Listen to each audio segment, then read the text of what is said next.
দুধের বাচ্চা নিয়ে রওয়ানা, মুহাম্মদের প্রশ্ন করে আটকায় দিবে। এবার রওয়ানা, রহমতের নবীর সামনে যাইয়া ইহুদি মহিলা প্রশ্ন করার আগে দুধের বাচ্চা রহমতের নবীর কথা বলতে পারে না যে বাচ্চা, সে বাচ্চা রাসূলকে সালাম দিয়ে দিল। ইমামুল আউয়ালিনাল আখিরিন বহরে সদকা রহমাতাল লিল আলামিন সাইয়্যিদুল কাউনাইন খাতমুল মুরসালিন আখির আমদ বুদে ফখরুল আউয়ালিন। নবী গাছের কাছেও পরিচিত, মাছের কাছেও পরিচিত, সূর্যের চন্দ্রের কাছেও নবী পরিচিত, রহমতের নবী গর্তের প্রাণীর কাছে পরিচিত। সাপ দীর্ঘ বছর পাহাড়ের গুহায় অপেক্ষা করে রাসূলের মোবারক চেহারাটা এক নজর দেখবে। আবু বকর বাধা দিছে পা দিয়া, সাপ মনে করে বাধা দেয় নাই, রাসূলের নিরাপত্তার স্বার্থে বাধা দিছে। সাপ আশ্চর্য হয়ে গেল, রহমতের নবীর দর্শন বুঝি হবে না, একটু আঘাত করেছে। তাহলে সাপ আমার রসুলকে চিনে, কপাল খারাপ আঙ্গো বাংলাদেশি, রসুলকে চিনি না। যদি চিনতাম তাহলে দাড়ির মধ্যে অস্ত্র লাগাতে পারতো না। রসুলকে যদি চিনতিনি মুমিন, তাহলে নবীর মোহাব্বতে কেন বারবার তোমার পায়ে ধরে ধরে টুপির বয়ান করতে হবে? আমিও রসুলের আশিক মুসলমান, তুমিও মুসলমান। তোমার আল্লাহ আমার আল্লাহ দুই না এক? মুসলমান বেয়াদবি ক্ষমা চাই, হয়তো বলার ভাষার শব্দগুলো চয়নটা একটু কেমন জানো, বেয়াদবি ক্ষমা চাই। রসুলের উম্মত হিসাবে আপনার নবী আমার নবী এক না আলাদা? আল্লাহ আমাদের কোরআন বলেন, সত্য কথা বলেন, আমাদের হাদিস, আমরা দুনিয়াতে আসছি সিস্টেম। আপনাদের কালেমা আমার কালেমা দুই, আপনাদের ধর্ম আমার ধর্ম দুই, আপনাদের কাবা আমার কাবা দুই, সব এক। দুনিয়া থেকে বিদায় বেলা কাফনের সংখ্যা হবে আলাদা না সব এক? আপনাদেরও তিনটা কাফন হবে, আমাকেও তিনটা কাফন হবে। টাকাওয়ালা মরে গেলে তাকে সম্মানে একটা কাফন কেউ বাড়াবে না। রিক্সা ড্রাইভার গরিব যদি মরে যায়, তার অসম্মানে বা গরিব হওয়ার কারণে একটা কাফন কেউ কমাইয়াও দিবে না। রিক্সা ড্রাইভারের যেমন তিনটা কাফন, ধনী লোকেরও তিনটা কাফন হবে, কালার হবে আলাদা। গরিবের কাফনের কালার একরকম, ধনীদের কাফনের কালার আর একরকম। ভালো করে বুঝো, কে ধনী কে গরিব, কে আলেম কে মূর্খ, কে ইমাম কে মুক্তাদি, কে পীর কে মুরিদ। যতই আজকে বক্তা বক্তা ভাব দেখাই না কেন, কাফনের ভেতরে ঢুকার পর সব বাহাদুরি বন্ধ হয়ে যাবে। কোটি টাকার মালিক দেখো অভাব হয় না দূর, গরিবে ঘুমায় আরাম করে মনটা বাহাদুর। ফেরাউনের লাশটা দেখো মিছর জাদু ঘরে, খায় না মাটি পোকা মাছি সবাই ঘৃণা করে। হৃদয়ে থাকিবে যার নম্রতা সাদা, রহমত আসিবে সেথা প্রভুর ওয়াদা। বড়র বাড়াই থাকলে দিলে রহমত আসবে না, নিজেকে নিজে ছোট মনে করিও সাদা। উঁচু জমিন থেকে পানি নিচু জমিনে যায়, তেমনি খোদার রহমত আসে নম্রতা হৃদয়। ভোগবিলাসের বাড়ি গাড়ি পরে রবে সব, থাকতে সময় স্মরণ করো আল্লাহ আমার রব। আমাদের রবকে আরো জোরে বলেন। তাহলে আমাদের কাফনের কালারও কি এক? কবরের সাইজ একটু আলাদা হবে, কবরের সাইজও সবার এক। কবরে মাটি দেওয়ার পরে প্রশ্ন করার জন্য দুই ফেরেশতা আসবে। আমার প্রশ্ন আলাদা, আপনারটা আর একটা প্রশ্ন। কে ধনী কে গরিব, কে পীর কে মুরিদ, কে টাকাওয়ালা কে গরিব, সবার বেলায় তিনটা প্রশ্ন, রবের পরিচয় দাও, ধর্মের পরিচয় দাও, রাহমাতুল লিল আলামিনের পরিচয় দাও। তুমি যত টাকার মালিক হও, তোমাকেও যেই প্রশ্ন, আমাকেও সেই প্রশ্ন। এই প্রশ্নের নবী বলেন, যারা জবাব দিতে পারবে তার কবর হবে রওজাতুম মির রিয়াজিল জান্নাহ, আর যারা জবাব দিতে পারবে না তাদের কবর হবে হুফরাতুম মিন হুফারিন নার। যারা তিন প্রশ্নের জবাব দিবে তাদের কবর হবে জান্নাতের বাগান। আল্লাহর রাসূল বলেন, গায়বী একটা আওয়াজ আসবে রব্বে কারীমের তরফ থেকে।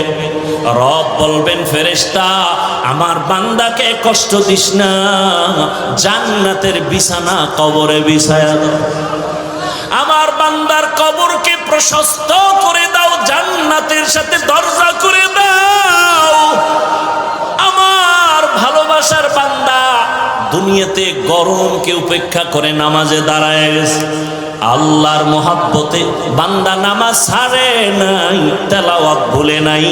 আমি আল্লাহ বান্দাকে ভুলতে পারি না। ফাযকুরুনি আযকুরুকুম। আল্লাহর ওয়াদার হয়ে যাবে, কবর হবে জান্নাতের বাগান। কিন্তু যারা গুনাহ নিয়ে কবরে যাবে, আল্লাহর ফেরেশতা যখন প্রশ্ন করবে রবের পরিচয় দাও, গুনাহগার বেনামাজি তখন আফসোস করবে, হা হা লা আদরি, আমি কিছুই জানি না, কিছুই জানি না। ফেরেশতা বলবে, ধর্মের পরিচয় দাও। ও তো দুনিয়াতে ইসলাম নিয়ে কোনো চিন্তাও করে নাই। বলবে, হা হা লা আদরি, আফসোস, আমি কিছুই জানি না।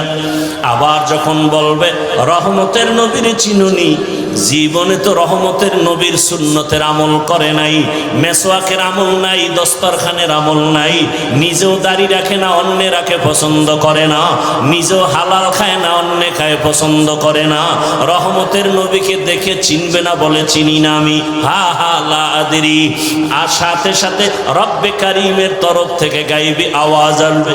আল্লাহ তাআলা বলবে, ও ফেরেশতা, এই নাফরমানের আর কোনো সুযোগ দিও না, একে ধরো,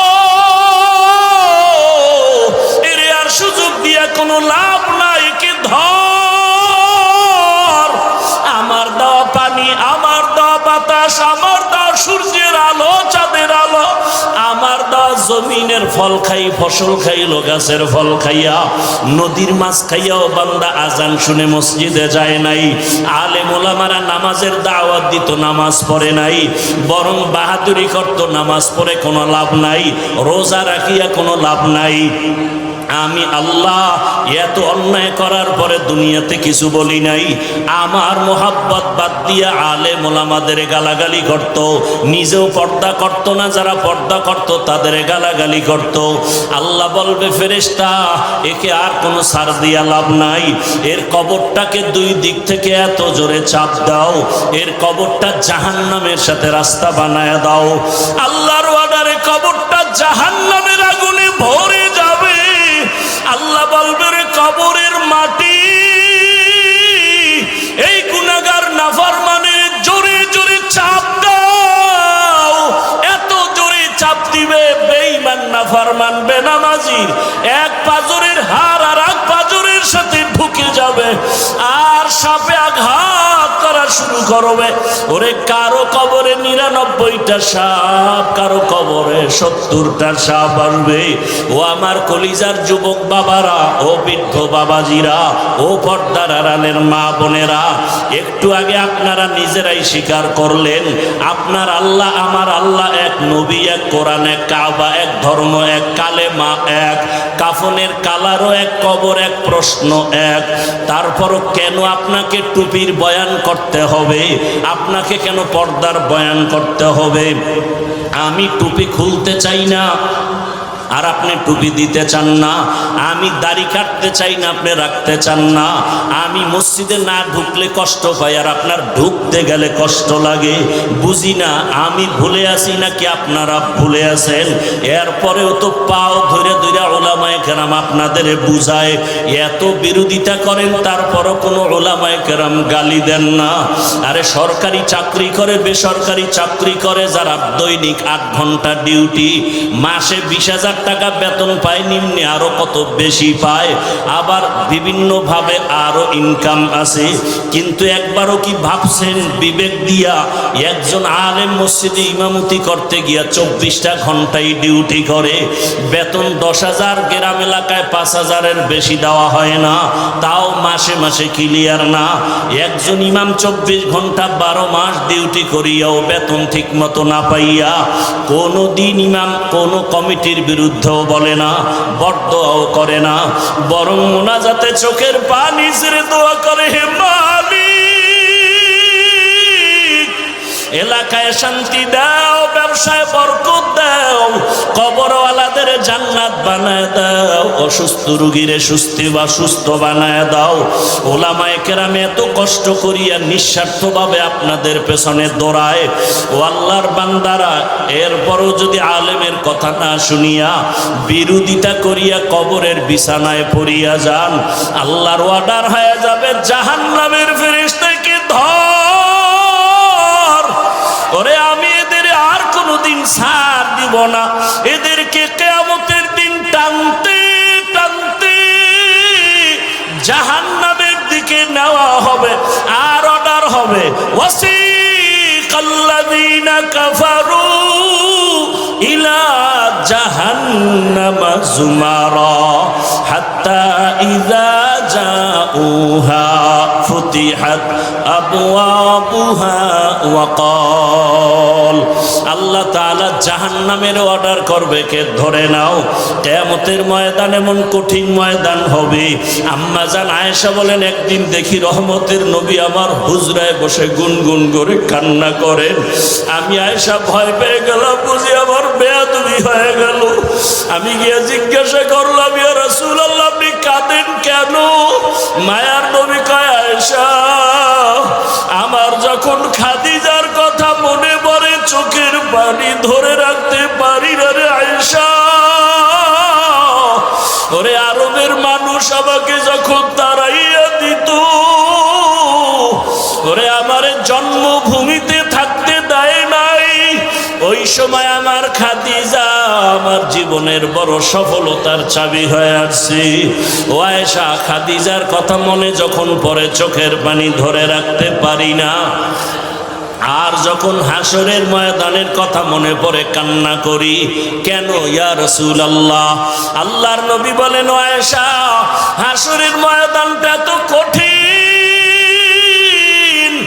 ওরে জমিনটা সূর্যের গরমে তামা হয়ে যাবে, অন্যদিকে জাহান্নামের আওয়াজ, ওই সময় আমার আল্লাহ রাগান্বিত আওয়াজ দিতে থাকবেন, লিমানিল মুলকুল ইয়াউম লিল্লাহিল ওয়াহিদিল কাহ্হার। এমন আওয়াজ দিবে হাসরের ময়দানটা থরথর করে কেঁপে উঠবে। এত কঠিন অবস্থা হবে, জাহান্নাম চিৎকার দিয়া বলবে, আল্লাহ বেনামাজি আমার পেটের মধ্যে দাও, তোমার গুনাহগার বান্দা বান্দি আমাকে দাও, ক্ষুধা লাগছে। আল্লাহ বলবে, ফেরেশতারা জাহান্নামকে ফিরাও। জাহান্নাম যদি আগায় যায় বিচার করতে পারবো না, শিকল লাগাইয়া ধরো। 70,000 শিকল লাগাইয়া জাহান্নাম কেমন ভাবে আঁকড়াইয়া ধরবে। ও আমার বাবারা, রসুল যদি জাহান্নামের ভয়ে কান্না করেন হাসরের ময়দানের কথা চিন্তা করে, আপনার আমার কি উপায়? কপাল খারাপ, এক ফোঁটা চোখে পানিও নাই। ওরে ডানে বামে তাকাইয়া দেখো, এই বান্দার চোখে কেন পানি? ওরে ও টাকার জন্য কাঁদে না, বাড়ির জন্য কাঁদে না, ওর অন্তরে জাহান্নামের ভয়, ওর অন্তরে হাসরের ময়দানে সূর্যের গরমের ভয়। ওরে আমার বাবারা, রসুল যদি জাহান্নামের ভয়ে কান্না করেন হাসরের ময়দানের কথা চিন্তা করে, আপনার আমার কি উপায়? কপাল খারাপ, এক ফোঁটা চোখে পানিও নাই। ওরে ডানে বামে তাকাইয়া দেখো, এই বান্দার চোখে কেন পানি? ওরে ও টাকার জন্য কাঁদে না, বাড়ির জন্য কাঁদে না, ওর অন্তরে জাহান্নামের ভয়, ওর অন্তরে হাসরের ময়দানে সূর্যের গরমের ভয়। ওই বান্দা কান্না করে, চিন্তা করে, টাকা পাইলাম, বাড়ি পাইলাম, গাড়ি পাইলাম, সম্মান পাইলাম, কিন্তু মরার পরে কি উপায় হবে সে চিন্তা তো করি নাই। ছেলেও আমার কবরে যাবে না, মেয়েও যাবে না, আপন কেউ যাবে না। এই চিন্তা যখন আসে চোখ দিয়া পানি বের হয়ে যায়। রহমতের নবী বলেন, আয়েশা এমন অবস্থা হবে, আল্লাহ বলবে 70,000 শিকল দিয়া জাহান্নামকে ধরো, আমি বিচার শেষ করার পরে তারপরে জাহান্নামকে ছাড়বা। আল্লাহর অর্ডারে জাহান্নামের গলায় শিকল লাগায় বাঁধবে। 70,000 শিকলের গোড়ায় গোড়ায় 70,000 ফেরেশতা ধরিয়া রাখতে পারে না। তখন আমার মায়ার নবী দেখে সহ্য করতে পারবেন না।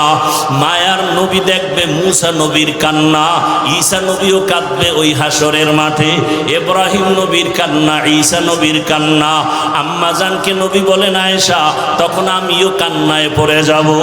সবাই নিজের জন্য কাঁদবেন, আর আমি মাওলার দরবারে মাকামে মাহমুদে সিজদায় পড়ে কাঁদবো আর বলবো, হে মালিক জাহান্নামকে ফিরাও, আবার উম্মত যেন জাহান্নামে ধরতে না পারে।